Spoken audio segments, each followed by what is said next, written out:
So I'm sitting here with Ian Bramson from Mosaic Strategies. Ian, one of the common questions I get from my clients are along the lines of why should I care about cyber risk and cybersecurity? They see the news, they see all of the attention that's being put on the big targets that get hit, the randomness of it, but they don't really know if they should themselves be focused on cybersecurity in any way. What do you say? Why is cybersecurity these days so important to U.S. companies? Cybersecurity really touches every aspect of a company's operations. Whether you're, any device, any piece of communications, any piece of data that you have, basically if there's a bit or a byte, cybersecurity is going to be part of it. And if you look at the news recently, and almost every news cycle, there seems to be an endless stream of different types of cyber attacks. That's really raised the profile of cybersecurity to the board level. So lots of board of directors are really looking closely at this. And in fact, in many cases, CEOs are getting fired if they don't have the right kind of cybersecurity protection, which means it's now become a key priority for most companies.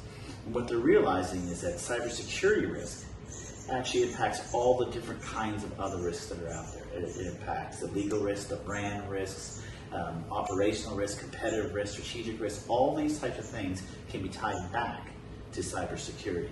So they realize now that cybersecurity has become a business imperative of theirs, and that they really need to understand, no matter what size they are, they need to really understand what they need to do to protect their systems, their data, their processes, their customers, their employees, and their providers.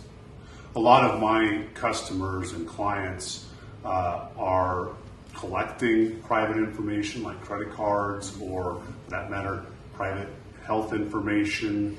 They have employment files.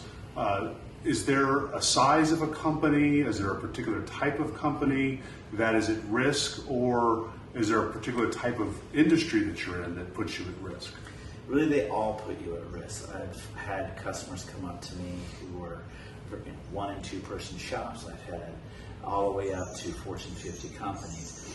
What's different is the level of sophistication, the level of resources that they have.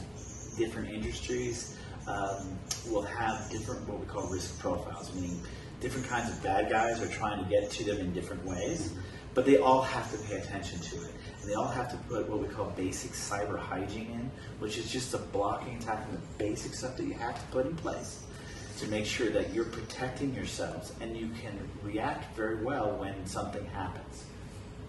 What is cyber hygiene, and how do companies that are collecting data, whether it's credit card information or private health information, know if they have good cyber hygiene? Right, great question. The cyber hygiene really relates to the basic foundational elements of a good cybersecurity program, and being able to make sure that your people across your organization have best practices. So we usually divide it into the people and process side and then the technology side. So with the people and process side, you really want to make sure that you have not only the training there and the communications, but cybersecurity becomes part of your culture. It becomes part of everyday operations, how people think, because most of your vulnerabilities will come through your own people. They won't mean to do it. They'll click on a link, they'll go to a site, they'll download something, but cyber attackers know this. This is how they typically get in. They're experts at fooling your own people to do this, and so they can get into your system. So that's a really big area of cyber hygiene, is to make sure you're focusing on your people. They know what they're supposed to do and not do in the cyber realm. On the technology side, really when you're looking at the basics, and if you're starting a program from scratch, what we generally recommend is, one, take a look at how you are monitoring your system. Can you see around and see if understand if someone's got into your system and where they've gone? Look at your cyber architecture, not just how you're setting up your network, firewalls and different types of things like that, so you're best positioned. Basically that means it's preventing people to get in, but if they get in, they can't bang around all the different parts of your network.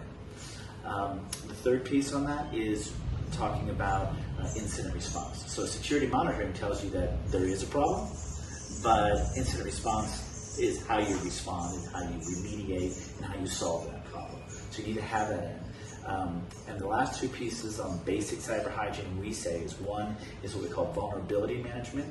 That means all your existing systems that are out there often have these little holes in them, and the providers of these systems usually periodically send out what they call patches, which are just solutions to those holes. So you need to have a system in place that says, oh, there's a problem with this piece, they have a solution, I got to patch the hole. And by patching more holes, you're obviously going to be more safe or safer. And then the last piece on that is identity and access management. Control who's coming into your network, where they're allowed to go on the network, and then when they're no longer part of your organization, how you make sure they can't get back in. So those are the basic foundational elements. There's lots of things in cybersecurity you can do, but core cyber hygiene, if most companies just did that, all of our risks would go down.